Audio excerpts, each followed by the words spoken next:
बिस्मिल्लाहिर्रहमानिर्रहीम। अस्सलाम वालेकुम स्टूडेंट्स। चैप्टर 7 है मैथमेटिकल मेथड का इनर प्रोडक्ट स्पेसिस और आज इसका लेक्चर नंबर 2 होगा और आगाज़ करेंगे हम। एग्जाम्पल नंबर हमारे पास है 3। एग्जाम्पल 3 है हमारे पास कि लेट यू वी, ये दो वेक्टर हैं, belongs to R square such that you हमारे पास दिया गया है x1 x2 और v दिया गया है y1 y2। बाज़ औक़ात ऐसे भी होता है u को लिख देते हैं u1 u2 और v को v1 v2। तब जैसा बुक वाले ने लिखा है वैसे ही हम करेंगे। देन ये जो इनर प्रोडक्ट का रूल है u v inner product this is equal to x1 y1, फिर है minus x1 y2 minus x2 y1 plus 3x2 y2। Prove हमने करना है then is an inner product on R square.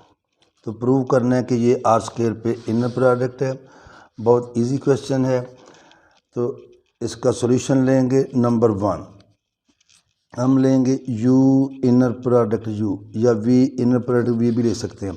अब यहाँ पे गौर करें, ये x1 है, ये y1 है। पहला कोऑर्डिनेट, पहला एलिमेंट पहले से मल्टीप्लाई हो रहा है। माइनस x1 y2 इसका पहला है, इसका दूसरा है। माइनस x2 इसका दूसरा है, इसका पहला है। प्लस 3 के साथ x2 भी है और y2 भी है। तो अब हम क्या करेंगे, इधर लिख देंगे। अब ये है u की इनर प्रोडक्ट u के साथ, तो ये आएगा x1 जहाँ y1 है वहाँ x1 कर देंगे, माइनस x1 जहाँ y2 है वहाँ x2 कर देंगे। अब हमारे पास पहला वेक्टर भी x1 x2 है और दूसरा भी x1 x2 है। माइनस x2 x1 हो जाएगा और प्लस 3x2 और x2। ये हमारे पास आ जाएगा x1 का स्केल माइनस x1 x2 और ये जो x2 x1 है इसे हम लिख लेंगे x1 x2 चूँकि ये रियल नंबर होते हैं, और ये हो जाएगा 3x2 का स्क्वायर। इसे करेंगे x1 का स्क्वायर माइनस 2x1 x2। इसको मैं अभी तोड़ देता हूँ स्क्वायर कंप्लीट करने के लिए। ये हो जाएगा x2 का स्क्वायर प्लस 2x2 का, एक मैंने अलहदा कर लिया। जब तक माइनस आ रहा है उस वक्त तक हम ये नहीं कह सकते कि ये ग्रेटर देन ज़ीरो है। अब ये जो है पहले 3 ये तो बन जाएंगे x1 माइनस x2 का स्क्वायर प्लस आ जाएगा 2x2 का। अब देखिए स्क्वायर है, अब बीच में बेशक माइनस हो, ये भी पॉजिटिव है और ये भी पॉजिटिव है, इनका सम भी पॉजिटिव है, तो विच इज़ ग्रेटर देन और इक्वल टू 0। ये हमारी पहली कंडीशन है।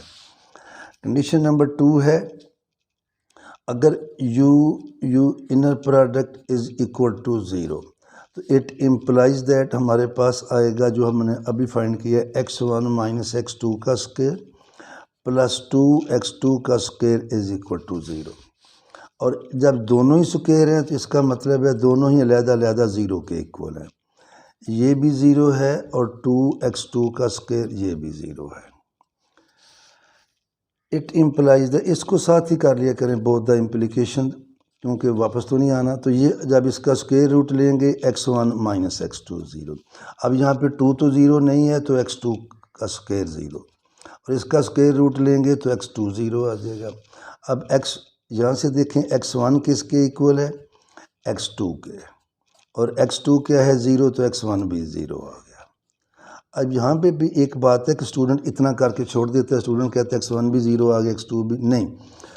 हमारा वेक्टर था u क्या था x1 x2, तो फिर हमने जो है कहना it implies that u is equal to 0 0 which is equal to null vector, और ये हमने प्रूव करना होता है।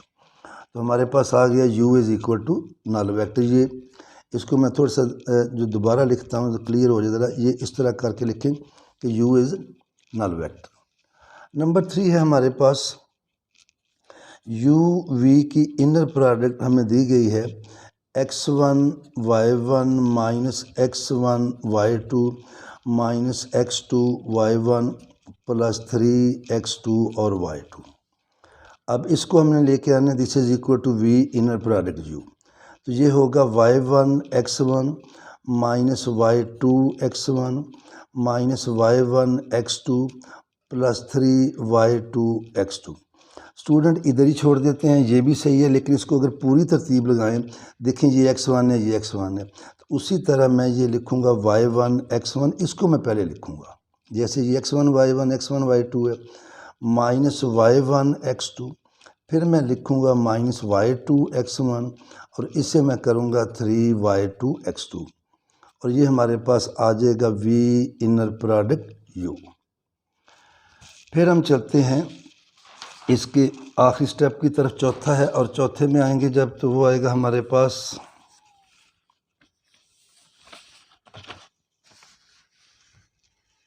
स्टेप 4। वो है, अब उसमें 3 वेक्टर होंगे u v एंड w। आप ये भी देख रहे हैं कि let w is equal to z1 z2। Then मैं जो है यहाँ पे ज़रा दोबारा सारा लिख दूँ कि क्लियर हो जाए। u1 u है हमारे पास x1 x2 और v है y1 y2। तो यहाँ से देखें जो उसने हमें रूल दिया है पहले तो उसको फॉलो कर लें। u v है हमारे पास x1 y1 minus x1 y2 minus x2 y1 plus 3x2 y2। और अगर इसी तरह मैं लिखूं v inner product u v w, इसी तरह मैं लिखूं v इनर प्रोडक्ट w, तो अब ध्यान से ये आएगा y1 z1, फिर आएगा माइनस y1 z2, फिर आएगा माइनस y2 z1 और फिर आएगा प्लस 3y2 z2। अब हम इसको करते हैं ज़रा इस प्रॉपर्टी को प्रूव। नाउ ये प्रॉपर्टी है, हमें लेना है A you plus B we W inner product किसके इक्वल आती है। तो फर्स्ट ऑफ ऑल तो ये देखें आप पहले इसको फाइंड करें। ए यू आपके पास आ जाएगा ए एक्स वन, ये कॉमा है, ए एक्स टू, फिर है बी वी, ये आएगा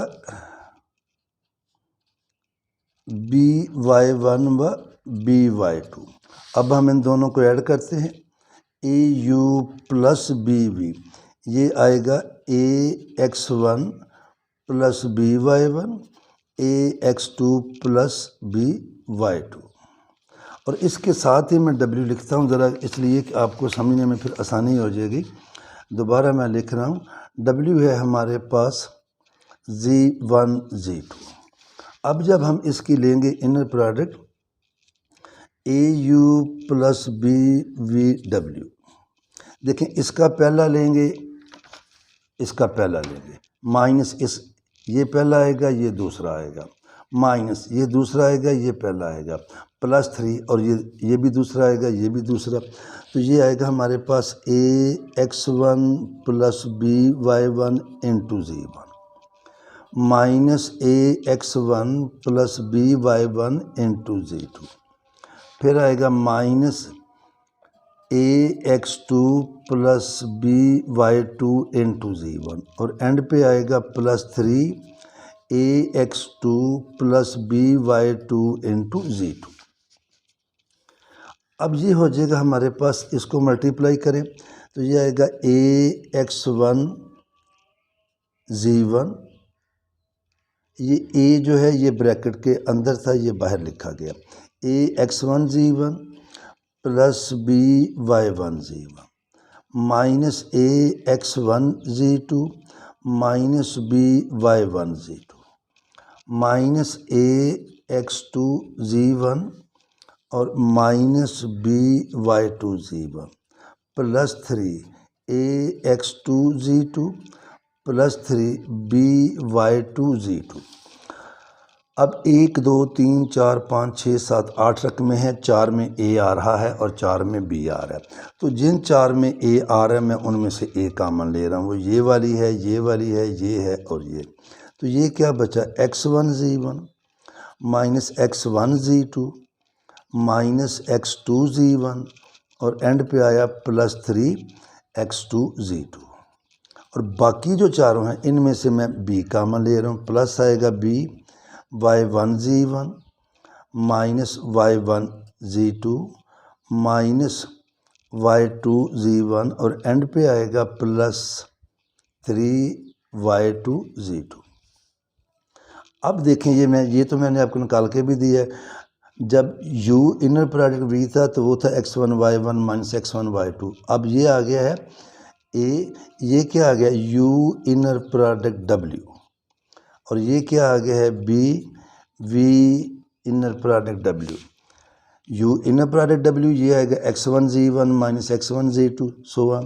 तो ये देखें जब चारों प्रॉपर्टीज पूरी हो गई हैं तो हम लिखेंगे हेंस आर स्क्वायर और ये वाला फंक्शन इज एन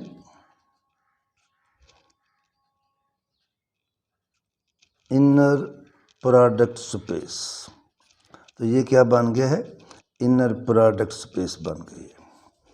इसी में एक बात नोट करें, अगर ये वाला रूल जो हमने सारे सवालों में यूज़ किया ये वाला, अगर ये ना दिया गया होता तो फिर हमने यूक्लिडियन वाला लेना था। और यूक्लिडियन वाला क्या था, x1 y1 plus x2 y2। अगर ये ना होता तो फिर हमने लेना था u इनर प्रोडक्ट v। ये मैंने कल भी बात की थी, अगर वो रूल देगा तो उसके मुताबिक चलेंगे, नहीं देगा तो यूक्लिडियन वाला x1 y1 plus x2 y2, और फिर हमने प्रूव करना था। और ये भी उसी आर स्क्वायर पे इनर प्रोडक्ट बन जाती है। तो लिहाजा ये भी है कि एक ही जो हमारे पास वेक्टर स्पेस दी गई है उसके ऊपर इनर प्रोडक्ट जो है वो एक से ज़्यादा भी हो सकती है, एक भी, दो, तीन, चार, जितनी जी चाहे बना लें। तो ये तो था हमारे पास एग्जाम्पल 3। अब हम चलते हैं एग्जाम्पल 4 पे।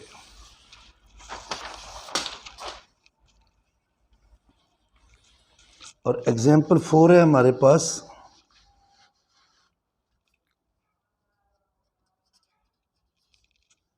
एग्जाम्पल 4 में दिया गया कि V be a vector space, V be a vector space of all real valued continuous functions on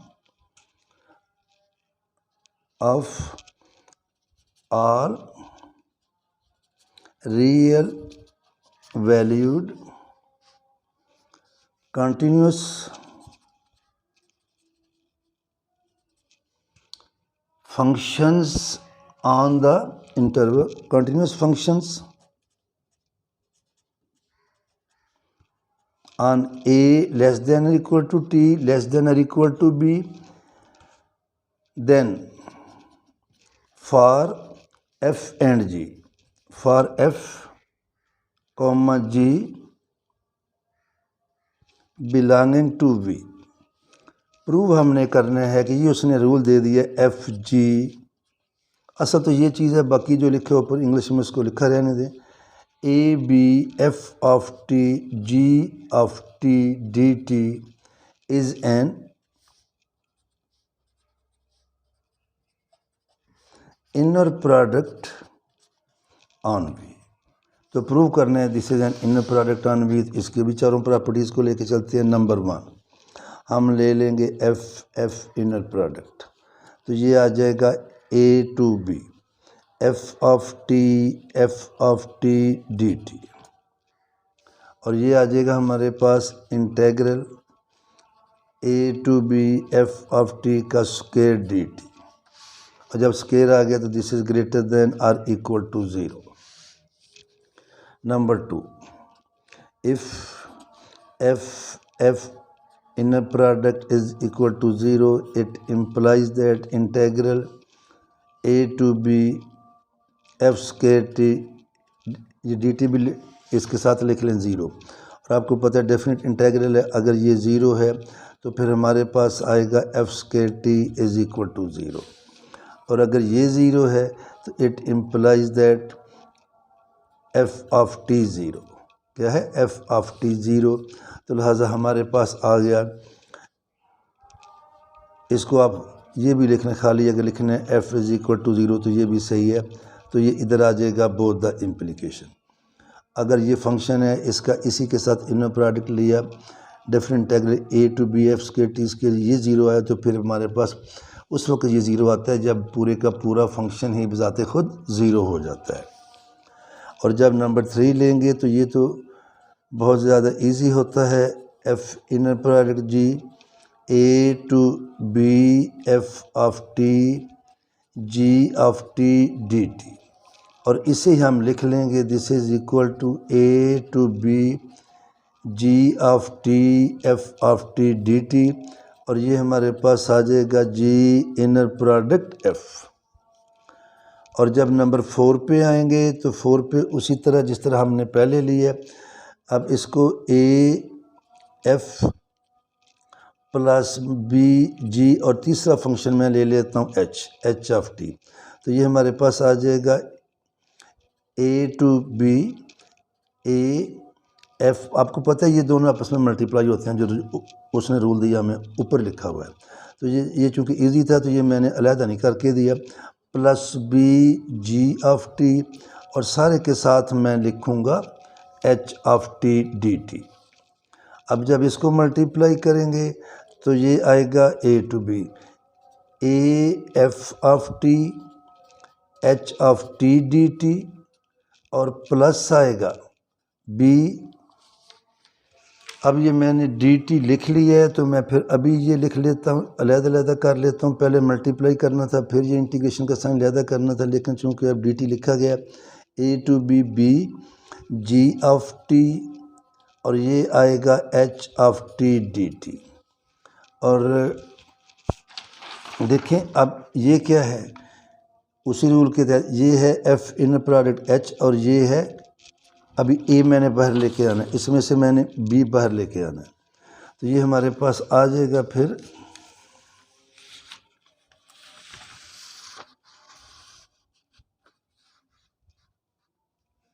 this is equal to A बाहर integral A to B F of T H of T D T, और plus B बाहर A to B ji of T H of T D T, A to B G T H T. अब ये हमारे पास क्या है, ये है A F inner product H plus B G, ये गलत लिखा गया, जी इनर प्रोडक्ट एच। मैं ज़रा दोबारा लिख देता हूँ, और लेफ़्ट साइड पे हमारे पास आ रहा था A F plus B G H inner product A F H की inner product plus B G H की इनर प्रोडक्ट। इसने भी देखें चारों की चारों प्रॉपर्टी जो है वो पूरी हो गई हैं, तो hence is an inner product on V। तो ये तो थे हमारे पास एग्जाम्पल 1 है, 2 है, इससे रिलेटेड फिर एक्सरसाइज है। आगे हमारे पास अगला टॉपिक है नॉर्म ऑफ अ वेक्टर, तो ये इंशाल्लाह ताला कल करेंगे। ये एग्जाम्पल्स 2 हो गई हैं, अगला टॉपिक इंशाल्लाह कल होगा। अल्लाह हाफिज़।